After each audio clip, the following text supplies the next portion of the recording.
আমি সহ আমার ইউনিয়নের মোট 13 জন সাথী সহ চিল্লায় বের হই 40 দিনের জন্য গত 2021 সালে।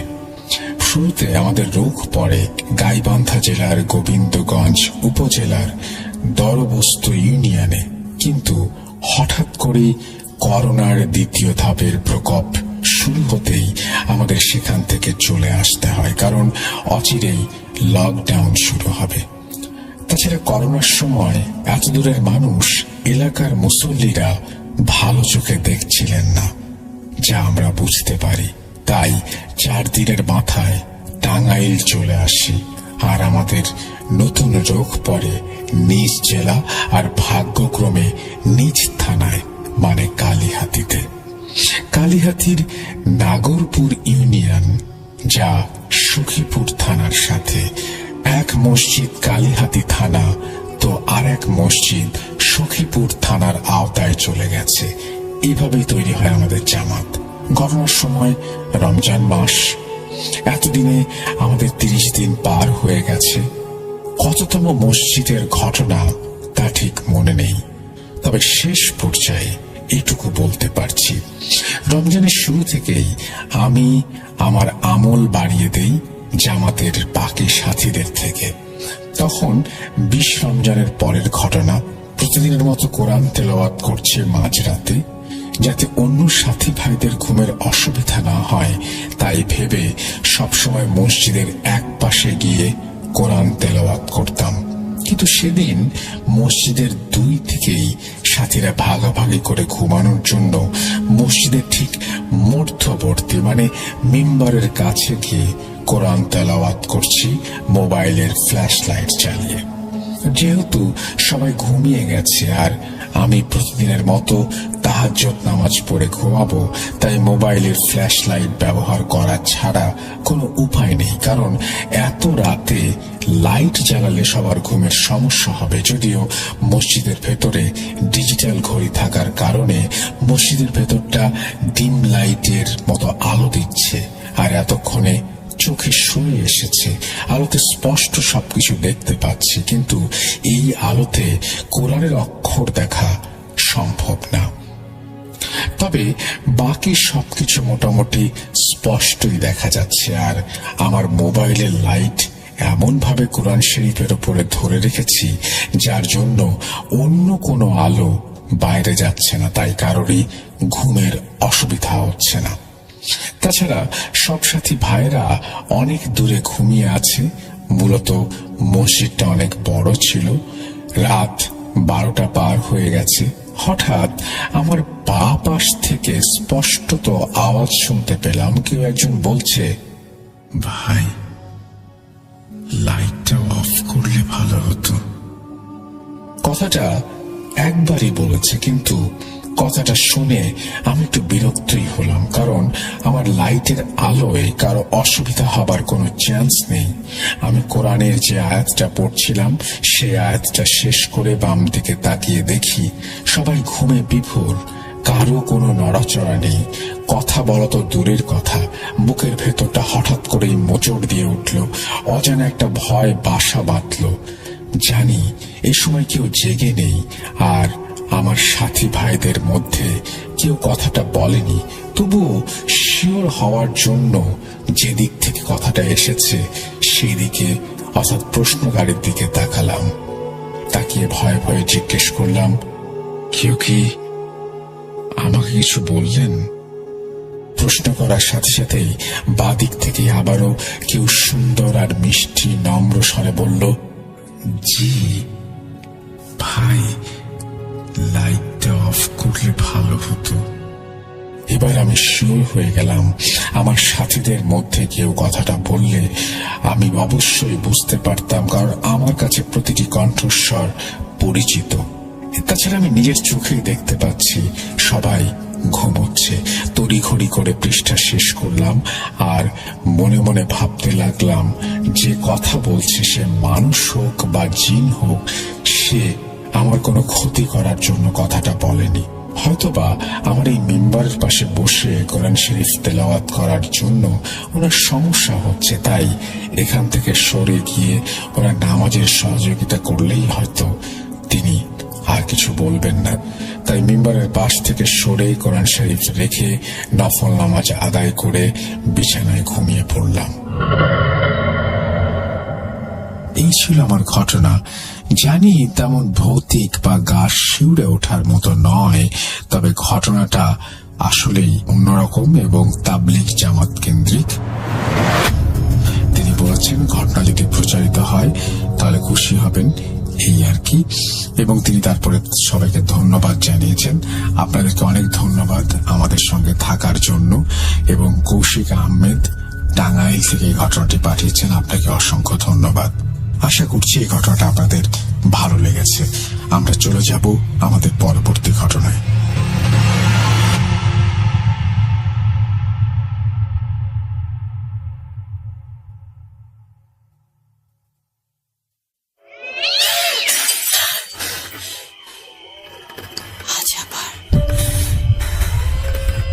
শুনতে পাচ্ছেন শব্দটা? ভয়ের আরেক নাম ভূত.com অমিত রাসেল। Welcome back. আপনাদের সবাইকে স্বাগত জানাচ্ছি। আমি রাসেল। আশা করছি আপনারা সবাই ভালো আছেন আর ভালোর দলে আছেন। আমিও ভালো আছি, ভালোর দলে আছি। আর প্রথম ঘটনার পরে আমি দ্বিতীয় ঘটনায় যেতে চাচ্ছি, এবং দ্বিতীয় ঘটনাটি বলার আগে একটু জানিয়ে দিই আমাদের ইমেল অ্যাড্রেস হচ্ছে rasel.booth.com@gmail.com। আপনার নাম, ঠিকানা এবং ফোন নাম্বার সহ আপনার জীবনে ঘটে যাওয়া সেরা ঘটনা পাঠিয়ে দিন আমাদের কাছে। ঘটনার শুরুতে অবশ্যই উল্লেখ করুন যে ঘটনাটি আপনি স্টুডিওতে এসে শেয়ার করতে চান, নাকি আপনি চান আপনার ঘটনা আমরা পড়ে শোনাই। যারা দেশের বাইরে রয়েছেন তারা সরাসরি অডিও ক্লিপ পাঠাতে পারেন বা লিখেও পাঠাতে পারেন ঘটনা। আমরা চলে যাব আমাদের পরবর্তী ঘটনায়। আসসালামু আলাইকুম রাসেল ভাই, আমি জানি আপনি সবসময় ভালোর দলে। আমার বাড়ি নড়াইল জেলার রূপগঞ্জ গ্রামে। কিছু কারণে আমি আমার নাম গোপন রাখছি। আমি একজন হাউস ওয়াইফ। ঘটনাটা ঘটে আমার বাবার সাথে। বলে রাখি, আমার বাবার খুবই ইচ্ছা আপনার স্টুডিওতে গিয়ে সরাসরি ঘটনাটা বলার, কিন্তু কিছু কারণে দুঃখিত আমার বাবা ঢাকায় আসতে পারছেন না। আমার বাবা যেভাবে বলেছেন আমি ঠিক সেইভাবে বলার চেষ্টা করছি।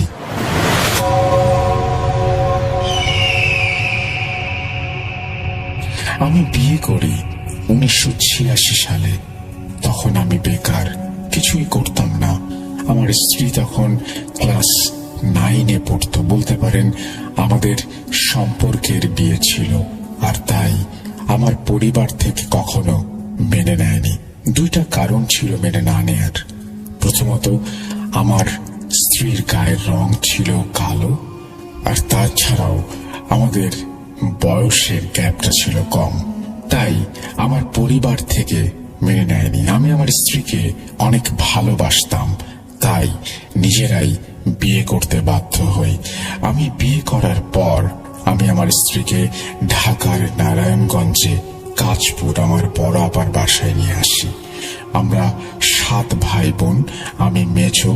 আমার বড় আপা তখন মাত্র তার বিয়ে হয়েছে, আর আমার বড় আপা আমাকে খুব ভালোবাসতেন। আমার বড় ভাই, মানে আমার থেকে বড় আপার ছোট যে, সে এখনো বিয়ে করেনি।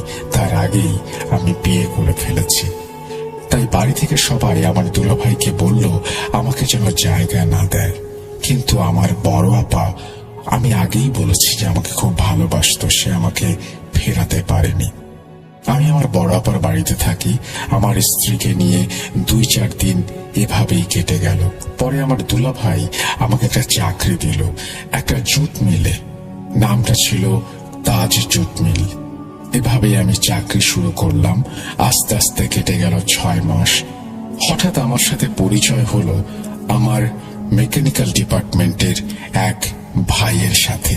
সেই ভাই জানতো কুফরি কালাম, যাকে বলা যায় কালো জাদু। তখন ওই ভাই আমাকে বলল, শরীফ, তুমি তো জানো আমার পরিবার থেকেও আমাকে মেনে নিতে চাইতো না। তখন আমি একজনের কাছ থেকে এই কুফরি কালাম শিখেছিলাম এবং পরিবারের উপর জাদু করে আমি আমার বাড়িতে উঠেছি। ওটা শুনে আমার ভেতর কৌতূহল জাগলো, আর আমি ওনাকে অনুরোধ করেছিলাম, ভাই আপনি আমাকে শিখিয়ে দিন।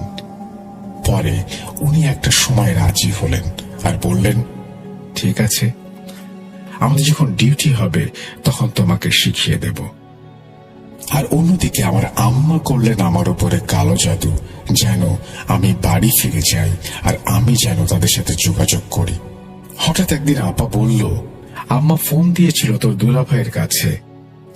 বাসায় ফোন ছিল না, দুলাভাই একটা প্রাইভেট কোম্পানিতে চাকরি করতেন, ওনার সাথে ফোনে যোগাযোগ করা সম্ভব ছিল, আম্মা তাই করেছেন। তো আপা আমাকে আর আমার স্ত্রীকে নিয়ে বাড়িতে গেলে সবাই খুশি হয় আমাদেরকে দেখে, কিন্তু জানতাম না আমার জীবনে কি ঘটতে চলেছে। আমি মোটামুটি কিছুটা শিখেছিলাম কালো জাদু, আর মাঝে মধ্যে নিজেও কিছু করার চেষ্টা করতাম। এভাবেই কেটে যাচ্ছিল আমাদের দিনগুলো। হঠাৎ আমার একটা কন্যা সন্তান জন্ম নেয়। আমার ঘর আলো করে জন্ম নিল সে। তার চেহারা এত সুন্দর ছিল, মাশাআল্লাহ, মনে হতো জান্নাত থেকে একটি বাচ্চা নেমে এসেছে আমার কোলে। তার বয়স ছিল 7 দিন। আর এরই মাঝে আমার আম্মা আমাকে মাঝে মধ্যে তেল পড়া মাথায় ডুলে দিতেন, মাঝে মধ্যে পানি পড়া, লবণ পড়া দিয়ে খাইয়ে দিতেন, ছলে বলে কৌশলে নানাভাবে, যাতে আমি আমার স্ত্রী সন্তানকে তার বাবার বাড়িতে রেখে আসি, যাতে আমাদের সম্পর্ক আর না থাকে। আমি যেন পছন্দ করে, অর্থাৎ আমার পরিবারের পছন্দে অন্য কাউকে বিয়ে করি। কিন্তু কোনো কাজেই ওনার সফলতা আসছিল না। আম্মার কাজগুলো আমি ধরে ফেলতাম, কারণ আমি তখন কালো জাদু শিখে গিয়েছি। আর তখনই ঘটল এক অভিশপ্তময় ঘটনা। আমার বাবা একজন হোমিও ডাক্তার ছিলেন। আমার বাবা অনেক মানুষকে চিকিৎসা করে ভালো করেছেন, তাই মাঝে মধ্যে আমার দোকানে বসতে হতো, আর আমি বসতাম, কিন্তু আমার বাবার ঔষধের দ্বারাই কাউকে ভালো করতাম না। আমি আমার কালো জাদু দিয়ে মানুষের রোগ বালাই দূর করতে শুরু করলাম।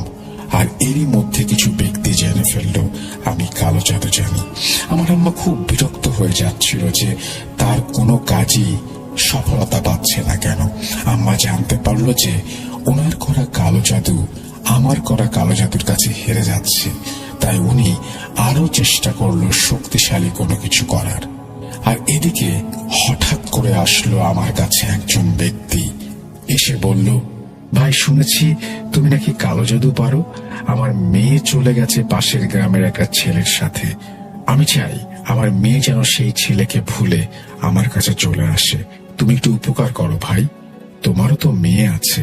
আগামীতে তোমার মেয়েও যদি এমন কিছু করে বসে, তখন তুমি কি করবা? একটু চিন্তা করে দেখো, উপকার করো ভাই। লোকটির কথা শুনে আমার খুব মায়া লাগলো, তাই আমি আমার নিজের কথা চিন্তা করে দেখলাম যে এটা ভুল।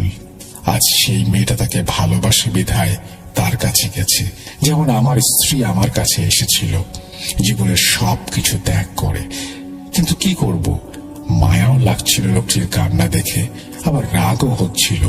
তাই মনে মনে ঠিক করলাম যে এমন কিছু করি যাতে মেয়েটাও বাবার কাছে ফিরে আসে, আর বাবাও যেন স্বামীকে মেনে নেয়। তাই লোকটাকে বললাম, ঠিক আছে ভাইজান, আপনি 1 সপ্তাহ পরে আসবেন। তাই বলে লোকটাকে বিদায় করে দিলাম। পরে গোপনে গোপনে আমি আমার কাজ সম্পন্ন করলাম। আর এদিকে আমার মা আমার স্ত্রী ও কন্যাকে তার বাবার বাড়ি পাঠানোর জন্য উঠে পড়ে লেগে গেল। আর এমন জাদু করতে লাগলো যে আমার ফুলের মতো নিষ্পাপ শিশুটি দিন দিন কেমন যেন হয়ে উঠছিল। মাত্র 1.5 মাস বয়স আমার মেয়েটার হঠাৎ করে এত কান্নাকাটি করত, আর অতিরিক্ত খাবার খেত। ওর সব সময় ক্ষুধা লাগতো, তাই আমার স্ত্রী চালের গুঁড়া করে খাওয়াতো। হঠাৎ একদিন আমার মেয়েটা ঘুমিয়েছিল, ঘুমের মধ্যে তার বুকের ওপর দিয়ে মাঝে মধ্যে বিড়াল আকৃতির ছায়া যাতায়াত করত। একদিন এমনই দুপুরবেলা ঘুমাচ্ছিল, আমার স্ত্রী বাইরে কাজ করছিল। তখন আমার স্ত্রী শুনতে পায় মেয়ের ঘর থেকে বিড়ালের ডাক আসছে। তাই আমার স্ত্রী দৌড়ে গিয়ে বিড়াল তাড়ানোর উদ্দেশ্যে একটা লাঠি হাতে নিয়ে তার রুমের দিকে এগোতে লাগলো। গিয়ে যা দেখে তা দেখার জন্য সে মোটেও প্রস্তুত ছিল না। সে দেখে আমার মেয়ের বুকের ওপর একটা বিড়াল বসে আছে এবং তার দিকে ভয়ঙ্কর দৃষ্টিতে তাকিয়ে আছে। আর আমার মেয়ে খুব জোরে জোরে হাসছে। দৌড়ে গিয়ে আমি বিড়ালটাকে একটা বাড়ি দিয়ে ফেলে দেই, আর বিড়ালটা ওই জায়গাতেই মারা যায়। আমার স্ত্রী তখন এই কথাগুলো দৌড়ে এসে আমার শাশুড়ি মানে আমার স্ত্রীর মাকে বলল। তখন হঠাৎ করে আমার মেয়ে খুব জোরে জোরে কান্নাকাটি করে উঠল, আর ওই যে কান্নাকাটি শুরু করলো সে কান্না আর বন্ধ হলো না। পরে আমি অনেক হুজুর কবিরাজ দেখিয়েও ব্যর্থ হয়ে গেলাম। তখন সেই ব্যক্তি এসে আমার কাছ থেকে তার মেয়ের জন্য করা কাজ জানতে চাইল। পরে আমি তাকে আমার বানানো কিছু তাবিজ দিয়ে বললাম, এই তাবিজটা ধুয়ে 7 দিন যে করে হোক তোমার মেয়েকে পান করাবে, আর ওই পানি তোমার জামাইকেও খাওয়াবে, সাথে তুমিও খাবে। আমাকে সেই লোকটি বলল, এগুলো করলে তো তাদেরকে আমার বাড়িতে আনতে হবে। হ্যাঁ, তুমি তাদেরকে তোমার বাড়িতে নিয়ে আসো, আর 2-1 দিনের জন্য একটু মানিয়ে নাও, পরে তো তোমারই লাভ। আমার কথা শুনে লোকটি বলল, ঠিক আছে। তাই বলে লোকটি চলে গেল। হঠাৎ একদিন খবর এলো যে ওই লোকটির মেয়ে মারা গেছে, কারণ তারা স্বামী স্ত্রী দুজন ঝগড়া করতে গিয়ে হঠাৎ করে মেয়েটি সিঁড়ি থেকে পড়ে মারা যায়। কারণ মেয়েটি ছিল গর্ভবতী। মেয়েটি তার বাবার কথায় বাবার বাড়ি এসেছিল। তারপর তার বাবা জানতে পারে যে তার মেয়ে প্রেগন্যান্ট, আর তারপরেও মেয়েটিকে বাবা ওই ছেলের কাছে দিতে রাজি নন। এগুলো জানতে পারায় মেয়েটা তার বাবার সাথে অনেক ঝগড়া করে, আর এগুলোতেই তাদের স্বামী স্ত্রীর ভেতর অনেক খুনসুটির সৃষ্টি হয়। আর এদিকে আমার মেয়েটাও হঠাৎ রাতের বেলায় মারা গেল, ছেড়ে চলে গেল। আমাদের ভালোবাসার স্মৃতিটা ধরে রাখতে পারলাম না, তাকে ধরে রাখতে পারলাম না। আমার ঘরটা কেমন যেন আঁধারে ভরে গেল। তার দাফন শেষ করে বাড়িতে ফিরে আসছিলাম, হঠাৎ এসে দেখি আমার স্ত্রী আমার উপরে ক্ষিপ্ত হয়ে আছে। পরে তাকে শান্ত করে জানতে চাইলাম, কি হয়েছে, তুমি আমার সাথে এরকম করছো কেন? তবে একটা কথা বলি, এই ঘটনা ঘটার পর আমার আম্মা খুবই স্বাভাবিক তাকে দেখাচ্ছিল। সে জানতো যে তার স্বপ্ন পূরণ হতে চলেছে। যাই হোক, আমি আমার স্ত্রীকে বললাম, তুমি আমার সাথে এমন কেন করছো মানুষের সামনে? স্ত্রী আমাকে যা বলল, তুমি যখন কবরস্থানে যাচ্ছিলে তখন তোমার পেছন থেকেই একটা লোক ফিরে আমাদের বাড়িতে প্রবেশ করলো আর বলল, ভাবি আমাকে একটু পানি দেবেন? আমি পানি আনার জন্য ঘরে পানির জগটায় হাত দিয়ে বের করতে গেছি, এসে দেখি সেই যুবকটা আমার দিকে অপলক দৃষ্টিতে তাকিয়ে খুব কান্না করছে আর বলছে, বাবা তোমার স্বামী যা করেছে আজ তুমি তার ফল পাচ্ছ, এখনো সময় আছে। তুমি তোমার স্বামীকে বলো এই কুফরি কালাম থেকে নিজেকে দূরে সরিয়ে নিতে। তুমি জীবনে কখনো মা ডাক শুনতে পারবে না তা না হলে। লোকটি আধো কাঁদো কাঁদো গলায় বলল, তোমার মেয়েটা যে মারা গিয়েছে তার কারণ তোমার স্বামী। তাই বলে লোকটা পানি না খেয়েই ফিরে চলে গেল। এটা বলে আমার স্ত্রী কান্না শুরু করলো। পরে আমি নিজেকে কিভাবে সান্ত্বনা দেব, আমি তো অস্থির হয়ে যাচ্ছি। লোকটি কেনই বা এগুলো বলল? পরবর্তীতে আমি এক হুজুরের শরণাপন্ন হলাম। হুজুর আমাকে নবীর 4 কালেমা পড়িয়ে তওবা করিয়ে বললেন, আজ থেকে তুমি কখনোই নামাজ রোজা ছাড়বে না, তুমি প্রতি সোমবার রোজা রাখবে। আর সত্যি আমি প্রতি সোমবার আজও রোজা রাখি। তবে মাঝে আমার মা, আমার যে প্রাণের ভালোবাসার মা ডাকাটা এত পবিত্র, সেই মাই আমার ক্ষতিটা করলো। পরক্ষণে জানতে পারলাম যে আমার মা মৃত্যু শয্যার সময় বলে গিয়েছিলেন আমার মেয়ে মারা গেছে তারই করা কুফরি কালামের জন্য। আমি ওই যে একটা লোককে তাবিজ দিয়েছিলাম, সেই লোকটা আসলে এসেছিল আমার আর আমার স্ত্রীর জন্য, কিন্তু আমি বুঝতে না পারায় এই ভুলটা করে বসি। আমার আম্মা ভুলে একদিন ওই তাবিজগুলো আমার ড্রয়ারে রেখে দিয়েছিল। ওটাও ছিল কালো জাদু করা কিছু তাবিজ, যেগুলো আমার মা আমার ড্রয়ারে রেখেছিলেন আমার জন্য। কিন্তু আমি আমার যে তাবিজগুলো বানিয়েছিলাম সেগুলো কোথায় রেখেছিলাম জানি না, নাকি আমার মা সেগুলো আগেও সরিয়ে রেখেছিল, হতে পারে সেটাও একটা সম্ভাবনা। ওই তাবিজগুলো ওদের দেওয়ার কারণে আমার মা যে কালো জাদু করা সাধুর কাছ থেকে জিন চালান দিয়েছিলেন আমার জন্য, আমি সেগুলোকে দিয়ে উল্টো কাজ করিয়ে ফেলেছিলাম। ওই দিন আমার স্ত্রী যে বিড়ালটাকে মেরেছিল সেই বিড়ালটাও ছিল সেই জিন, সেই সাধুই পাঠিয়েছিল আমার তাবিজগুলোকে নষ্ট করার জন্য। আর তখনই আমার স্ত্রী ওই বিড়ালটাকে আমার সন্তানের কাছে দেখে তাকে বাড়ি দিল, কিন্তু বিড়ালটা যে মারা যাবে আমার স্ত্রীও বুঝতে পারে নাই। আর সেই কারণেই আজ আমার আম্মা যখন এই কথাগুলো আমাকে বলছিল তখন আমি সবকিছুই পরিষ্কারভাবে বুঝতে পারলাম, উল্টো জাদু করা হয়েছে। আমি সন্তান হারা হলাম, আর ওই ব্যক্তি হলো তার সন্তান হারা।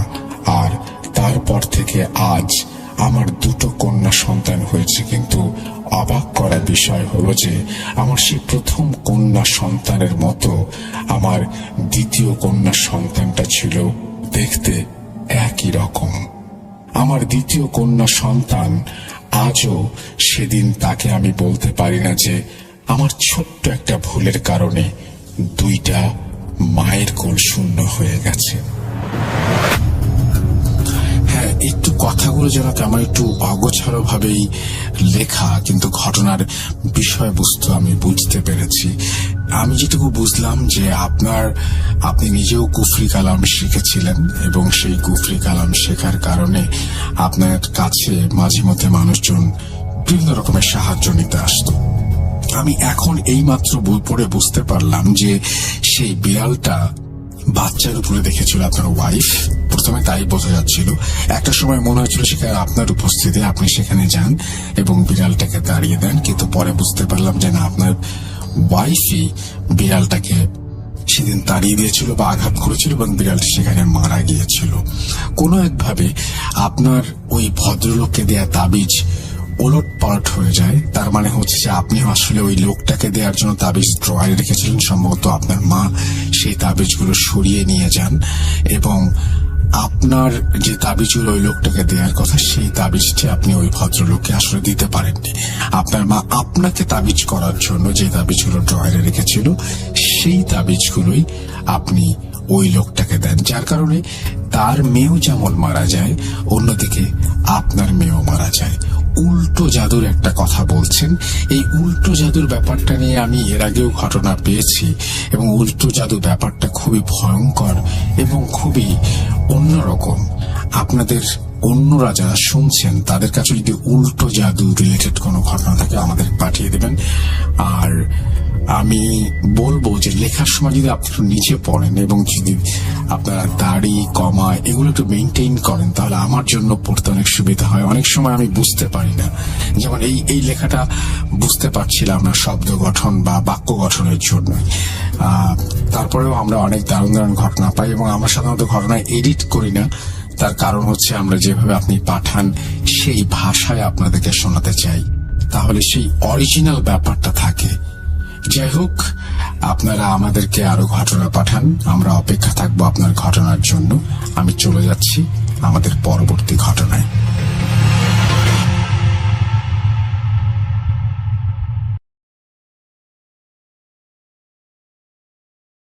আগে অনেক রাতে বাজার থেকে বাড়িতে আসতে হতো, কারণ 1988 সাল, তখন রাত 8টা 9টা, মানে এখনকার মতো অর্ধেক রাত। আর তখন আমাদের গ্রামে বৃহস্পতিবার হাট হতো আর রবিবার সপ্তাহে 2 দিন হাট হতো।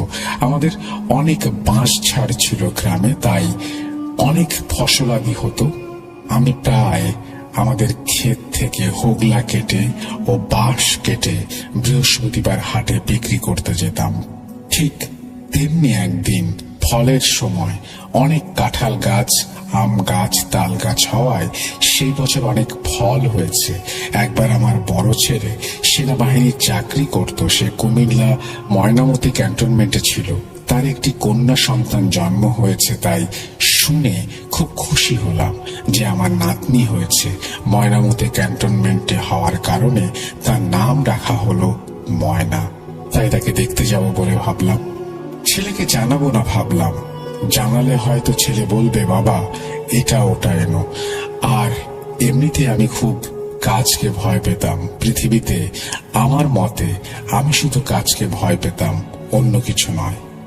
ঠিক একদিন ফলের সময় কাঁঠাল আর কিছু বাঁশ নিয়ে হাটে গেলাম। বৃহস্পতিবার ছিল, হাটে কাঁঠালগুলো বিক্রি হয়ে গেল, বাঁশগুলো কিছুটা রয়ে গেল। তাই ভাবলাম যেগুলো বিক্রি হলো না এগুলো হাটেই থাক, রবিবারে হাটে বিক্রি করে দেব। তাই বলে বাঁশগুলো ইউনিয়ন অফিসের মধ্যে রেখে একটু টেনে রেখে আসলাম। আর তখন রাত প্রায় 8:30। হাটের সব মানুষ তখন যে যার মতো চলে গিয়েছে। আমার দেরি হলো কারণ হাটের পাশে একটি গ্রাম এবং সেই গ্রামে আমার মেজ মেয়ের বাড়ি। মেজ মেয়ের ছেলে মেয়েদের জন্য কিছু মিষ্টি আর একটা বোয়াল মাছ কিনে নিলাম। হাঁটতে শুরু করলাম। মেয়ের বাড়ি বাজার থেকে 200 গজ দূরে। মেয়ের বাড়ি আসলাম, মেয়েকে বললাম বাবা তোর ছেলে মেয়েদের জন্য আমি মাছ আর মিষ্টি নিয়ে এসেছি, এগুলো রাখ।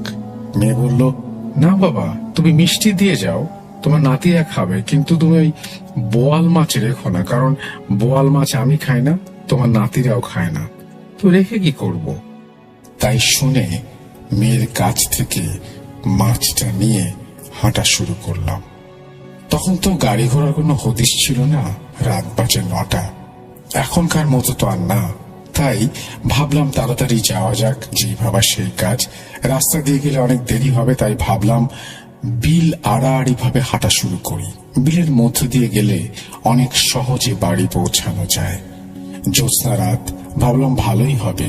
তাই বলে কিছু বিড়ি কিনলাম আর কিছু নিমকি কিনলাম, আর আমার সেজো মেয়ে এবং ছোট মেয়ের জন্য এই খাবারগুলো কিনেছিলাম। এগুলো কিনে বিড়ি টানতে টানতে হাঁটা শুরু করলাম। হঠাৎ দেখলাম কেউ একজন হাঁটছে আমার ঠিক 10-15 হাত দূরে। আমি তাকে দেখতে শুরু করলাম। আমি তাকে ডাক দিলাম, ও ভাই কে, শুনছো? কোথায় যাবে? লোকটা আমার কথার কোনো গুরুত্ব না দিয়ে হেঁটেই চলে যাচ্ছে। আমি আবারও বললাম, ও ভাই কোথায় যাবা? তখন আমি আমার গ্রামের নাম ধরে লোকটাকে বললাম, তুমি কি ওই গ্রামের দিকে যাচ্ছ? দাঁড়াও আমিও যাব। তাই শুনে লোকটা দাঁড়ালো। তোর নাম কি? আমি বললাম, আমার নাম জরিক মোল্লা। তোমার? হঠাৎ করে গম্ভীর শব্দে লোকটা বলল, আমার নাম দিয়ে কি হবে, তুই চিনবা না, আমার বাড়ি অনেক দূরে, তাড়াতাড়ি হেঁটে আসো। আমি হাঁটা শুরু করলাম। মাঝে মধ্যে আমি কিছু প্রশ্ন করি তাকে, কোথায় গিয়েছিলে, কি করতে গিয়েছিলে? উত্তরে লোকটি বলে, পরে একদিন বলবো। আমি ভাবলাম লোকটা হয়তো কোনো কারণে চিন্তিত আছে। চিন্তার কারণে লোকটা কিছুই বলতে চাইছে না। তাই লোকটাকে একটা বিড়ি খেতে বলি। বললাম, ভাই নাও একটা বিড়ি খাও। তাই বলে যখনই বিড়িটা দিতে হাত বাড়ালাম তখনই লোকটা আমার থাবা দিয়ে হাতটা ধরলো। আর তখনই আমি অনুভব করলাম আমার হাতটা যে ধরেছে সে আসলে মানুষ না, কারণ আমার এইসব বিষয়ে অভিজ্ঞতা ছিল বেশি। সে আমার হাতটা থাবা দিয়ে ধরেই আমাকে একটা চড় মারলো, এবং চড়টা এমন ছিল যেন বরফের একটা ধারালো টুকরা আমার মুখে এসে পড়লো। আর আমি তখনই বুঝতে শুরু করলাম, তুই অনেক কথা বলিস, তোকে বললাম চুপচাপ হাঁটতে, আর তুই পেঁচালি পারছিস আমার সাথে। শোন, তোর ব্যাগের ভেতরে ওই বোয়াল মাছটা আছে, ওটা আমাকে দে, নাহলে তোর কপালে খুব খারাপই আছে। তাই বলে ও আমার গলা টিপে ধরল, আর মনে হলো সে আমাকে 2-3 হাত উপরে হাওয়ায় ভাসিয়ে রেখেছে। ভালো করে তাকাতে পারছিলাম না, তাই ওকে বলি, ঠিক আছে আমি দিচ্ছি, তবে একটা শর্ত আছে। আমি তো সব শর্তে রাজি। তাই বলে সে আমার গলাটা ছেড়ে দেয়, এবং ছাড়া মাত্রই আমি মাটিতে ঠাস করে পড়লাম। আর তখনই মাথা উঁচু করে তাকিয়ে দেখলাম সে আনুমানিক 10 থেকে 11 ফুট লম্বা। তাই আমার আর বুঝতে বাকি রইল না যে কে কার খপ্পরে পড়েছি, এবং আমি পুরোই বুঝতে পারছিলাম যে সে তার গায়ে যে কাপড়টি রয়েছে সেটিও ধবধবে সাদা, গায়ে ঘন কালো পশম। আমি সব বুঝে ফেললাম। আমি অনেক সাহসী ছিলাম, তাই এখনো দাঁড়িয়ে আছি তার সামনে। তাকে বললাম, ঠিক আছে শোনো, আমি জানি তুমি কে, আমার মাছটা নিতে আসছো, ঠিক আছে আমি দেব, তবে আমার সাথে তোমার কুস্তি লাগতে হবে। তুমি জিততে যদি পারো তবে মাছটা তোমার। বোয়াল মাছটা আনুমানিক 2 থেকে 2.5 কেজি ওজন। তুমি নিয়ে যাবে, আমার কোনো আপত্তি থাকবে না। আর যদি তুমি হেরে যাও তাহলে আমি যা বলবো তোমাকে করতে হবে। আমার কথা শুনে অবয়বটা আমাকে বলল, ঠিক আছে হায়, তবে দেখিস তুই যেন আবার মারা না যাস। আমি বললাম, না আমি মারা যাব না, কারণ আমি আল্লাহর বান্দা, আমার ভেতর কোরআনের আয়াত আছে। আয় তবে শোন, কোনো ছল করবি না আমার সাথে। ও বলল, ঠিক আছে। তাই বলে আমার সাথে প্রায় 1.5 ঘন্টা কুস্তি হয়েছিল। একটা সময় আমার শরীরের সমস্ত শক্তি আমি হারিয়ে ফেলেছিলাম, আর তখনই ও আমাকে বশ করে ফেলেছিল। মাঝে মাঝে আমি হাত পা মেলে দিয়ে চিৎকার করছিলাম। তখনই আমাকে বলে, কিরে, তুই না আল্লাহর বান্দা? তুই না বললি তুই ভয় পাস না আমি হেরে যাব? কোথায় গেল তোর এই সাহস? আর তখনই আমার ভেতর সত্যি কোথা থেকে যেন অলৌকিকভাবে সাহস তৈরি হলো। মুখ থেকে মনে হলো অজান্তেই সূরা কালাম বের হতে শুরু করলো। আর তখনই সে আমার থেকে দূরে ছিটকে গেল, আমার কাছে আসতে পারছিল না। আমি তখন ওকে বললাম, হিরে দেখলি আমার ভেতর বললাম না কোরআনের আয়াত আছে? তুই হেরে গেছিস, আমি জিতে গেছি, তাই তুই ওই বোয়াল মাছটা পাবি না। মাছের ব্যাগটা নিয়ে আমি হাঁটা শুরু করলাম, আর তখনই ও পেছন থেকে এসে খুব জোরে জোরে হেঁটে আমার সামনে আসে, তবুও আমার থেকে 2 হাত দূরে থাকে। শোন, ভালো করছিস না তুই। ওই বোয়াল মাছটা আমাকে দিয়ে যা, না হলে আমি তোকে বাড়ি যেতে দেব না। রাত তখন অনেক, জোনাকি পোকার ঝিনঝিন শব্দে রাতটা যেন আরো ভয়ঙ্কর লাগছে। তবু আমি জেদ ধরে রেখে মাছটা ওকে দিতে চাইলাম না। বললাম, শোন, তোকে মাছটা আমি দেব না, পারলে তুই যা করার করে নে। আমি সূরা কালাম পাঠ করতে করতে বাড়ি পৌঁছে যাব। ও বেশ কিছুক্ষণ আমার পেছন পেছন আসছিল। তারপরে সে আমার নাম ধরে বলে উঠল, শোন, তোকে আজকে ছেড়ে দিলাম, আবার দেখব, কিন্তু তুই বাঁচবি না, তা বললাম। ও চলে গেল। হঠাৎ করে কেমন একটা গরম বাতাস আমার শরীরে এসে লাগলো। এত গরম বাতাসটা যেন মনে হচ্ছিল আমি আগুনের কাছে দাঁড়িয়ে আছি, বা কেউ আমার শরীরের কাপড়ে আগুন ধরিয়ে দিয়েছে। বাড়িতে ঢুকেই আমার মেয়েদের নাম ধরে ডাক দিলাম। মেজ মেয়ের বাড়ি থেকে ঘুরে আসছি, তাই সবাইকে বললাম। আমার কথা শুনে সবাই খুব খুশি হলো, কিন্তু হঠাৎ আমার ছোট মেয়ে, আমার স্ত্রী, বলে উঠল, কি ব্যাপার, তোমার সারা শরীরে এত কাদা কেন? তুমি কি কাদায় গোসল করে আসলে নাকি? তখন আমি আমার স্ত্রীকে বললাম, মাছ নিয়ে আসছি, বোয়াল মাছ।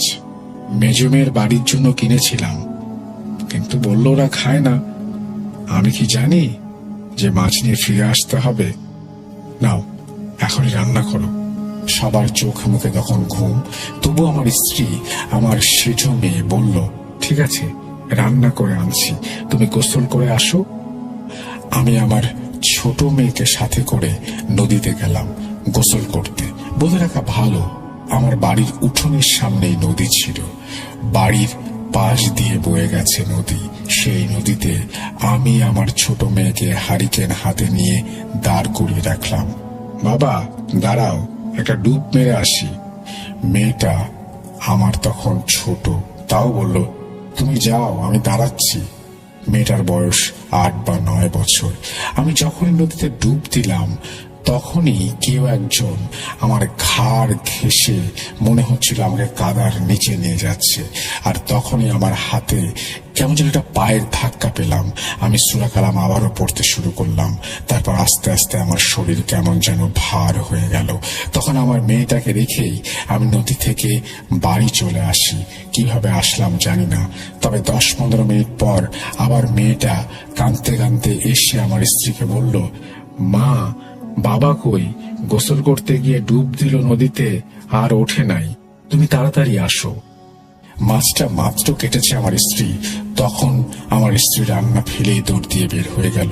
আমার কানে কান্নার শব্দ ভেসে আসলো, আর তখনই আমি উঠলাম। উঠে গিয়ে দেখি আমি বিছানায় শুয়ে আছি। তখন রুম থেকে বের হয়ে দেখি আমার স্ত্রী, মেয়েরা উঠোনে নামছে। তখন পেছন দিক থেকে আমি ওদের বললাম, কি ব্যাপার, কোথায় যাচ্ছ? এখনো রান্না করো নাই? আমার স্ত্রী কথা শুনে বলল, তুমি ঘরে কখন আসলে? ছোট মেয়ে বলছিল তুমি নাকি নদীতে ডুব দিয়ে আর উঠো নাই, তাহলে ঘরে কিভাবে আসছো? তাই বলে আমার স্ত্রী আর আমার মেয়েকে নিয়ে তারা ঘরে ফিরে আসলো। বারবার বলছিল, বাবা, তুমি ঘরে আসলে কিভাবে? তুমি তো ঘাট থেকে ওঠো নাই, ঘাটের সামনে তো আমি দাঁড়িয়েছিলাম। আমি মেয়েকে ধমক দিয়ে বললাম, তোকে তো আমি ডাকলাম, তুই ঘুমের ঘরে বুঝতে পারিসনি, ওখানে থেকে গেছিস। মাছটা রান্না করেছো? আমার স্ত্রীকে বললাম। না, তোমরা যা শুরু করেছো তাতে রান্নার কোথায় করতে পারলাম। যখন এটা বলে আমার স্ত্রী ঘুরে আবার রান্নাঘরের দিকে যাচ্ছিল, তখনই আমি ওর হাতটা ধরে গায়ের শক্তিতে ওকে একটা চর মারলাম। আমার জীবনে এত শক্তি দিয়ে আমি কোনোদিন মারিনি, বা আমি কোনোদিন আমার স্ত্রীর গায়ে হাত তুলিনি। স্ত্রী সন্তানদের কারো প্রতি আমি কোনদিন রাগ করিনি। স্ত্রী কাঁদতে কাঁদতে মাছটা নিয়ে ফেলে দিয়ে আসলো, বলল, এই মাছের জন্য আজকে তুমি আমাকে মারলে, ওই মাছ আমি তোমাকে খেতে দেব না। তাই বলে যখনই ফেলে দিয়ে আসলো, তখনই আমি আমার স্ত্রী সন্তানদের বিরাট খারাপ ভাবে গালাগালি করতে লাগলাম, মারতে লাগলাম। আমার সেজন্য দৌড়ে ঘর থেকে বের হয়ে পাশে আমার ছোট ভাইয়ের বাড়ি, ছোট ভাইকে ডেকে নিয়ে আসলো। ছোট ভাই আমার হাত থেকে লাঠিটা নিল। আমার হাতে একটা তালের লাঠি ছিল। তখনই আমি ওকে খুব বাজেভাবে গালাগালি করতে লাগলাম। তারপর আমার আর কিছু মনে নেই। সকালে উঠে দেখলাম আমার পাশে অনেক লোকজন জড়সড় হয়ে বসে আছে।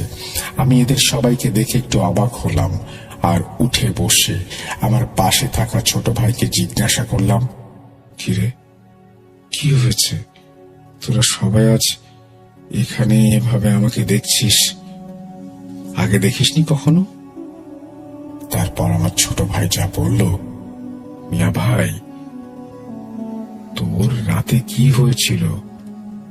তুই রাতে ভাবিকে, মেয়েদেরকে, বরং আমাকেও মারধর করেছিস। আর কি আবল তাবল বকছিলি যে ও মাছ দিয়ে কুস্তি করিয়েছে আর তুই সেই মাছ ফেলে দিলি, এসব বলে তুই গালাগালি করছিলি। একটা পর্যায়ে তুই বমি করছিলি, খুবই দুর্গন্ধযুক্ত বমি, রক্ত এসছিল। তাই বলে আমার ছোট ভাই চুপ করলো। পরে হঠাৎ করে দেখি আমার স্ত্রী আমার পাশের গ্রামের এক হুজুরকে নিয়ে এসেছে। হুজুরটা আমার পরিচিত ছিল, তাই আমার স্ত্রী সন্তানদের সামনে কিছুই বলতে চাইল না। ওদের সবাইকে ঘর থেকে বের করে আমার ছোট ভাইও আমাকে নিয়ে বসলেন। আমার হাতটা ধরে উনি ফু দিচ্ছিলেন আর মাথায় তসবিটা ছোঁয়াচ্ছিলেন। শোন, তোর তো সাহস মন্দ না। তুই কেন একটা বোয়াল মাছের জন্য নিজের জীবনকে এত বড় ঝুঁকিতে রেখেছিলি? বলছি, এখনো সময় আছে। তুই তোর অন্যায়টাকে মাথায় রেখে ওই বিলের মধ্যে গিয়ে বোয়াল মাছ কিনে রেখে আয়, না হলে তোর ক্ষতি হবে ভাই। হুজুরের মুখে কথাগুলো শুনে আমার একটু অবাক লাগলো। তাই আমি হুজুরকে বললাম, আরে ধুর, ওগুলো ফালতু। তাই বলে আমি রুম থেকে বের হয়ে আসলাম। আর হুজুর দুপুরে আমাদের বাড়ি খাওয়া দাওয়া করে চলে গেলেন। ভালোই কাটলো দুদিন। হঠাৎ একদিন রাতে আমি আবার হাট থেকে আসছিলাম। সেদিন সাথে ছিল আমার ছোট 2 ভাই। হাঁটতে হাঁটতে এক পর্যায়ে বীরের মাঝামাঝি যখন আসি, তখন হঠাৎ করে মনে হলো আমরা 2 না 3 আমি আমার ছোট ভাইকে বললাম, কি রে নেদু, তোর কি কিছু মনে হচ্ছে? ভালোবেসে ওকে আমি ওই নামেই ডাকতাম। ভাই বলল, না তো কেন মিয়া ভাই? বলা মাত্রই পেছন থেকে একটা আগুনের গোলা আমার মাথার ওপর দিয়ে শোঁ করে পূর্ব দিক থেকে পশ্চিম দিকে চলে গেল। আর তখনই আমার ভাই ওটা দেখলো এবং আমার ছোট ভাইকে বললাম, কি ব্যাপারটা হলো বলতো? সামনে এগোতেই হঠাৎ পেছন থেকে একটা চিৎকারের শব্দ ভেসে উঠল আমার কানে। মাথা ঘুরিয়ে যা দেখলাম তা দেখার জন্য আমি মোটেও প্রস্তুত ছিলাম না। দেখলাম আমার ছোট ভাই নিচে বট হয়ে পড়ে আছে। আমি তাকে যখন উঠাতে যাব, মাথা ঝাঁকিয়ে হাতটা ধরে তুলতে যাব, তখনই সে উঠে আমাকে গালাগালি করতে লাগলো আর আমাকে মারার জন্য দাঁড়িয়ে পড়লো। আমি তখনই বুঝতে পারছিলাম এটা স্বাভাবিক কিছু না। তাই যতগুলো সূরা আমার মনে আছে সব পড়তে লাগলাম। এটা বলে আমার আম্মু কান্না করতে শুরু করলো। আমি হলাম সেই মেঝো মেয়ের 2 নাম্বার মেয়ে। আমার নানা ভাই আজ নাই। ওই দিন আমার ছোট নানা নাকি আমার নানাকে মেরে ফেলেছিল কাদার ভেতর অর্ধেক চাপা দিয়ে।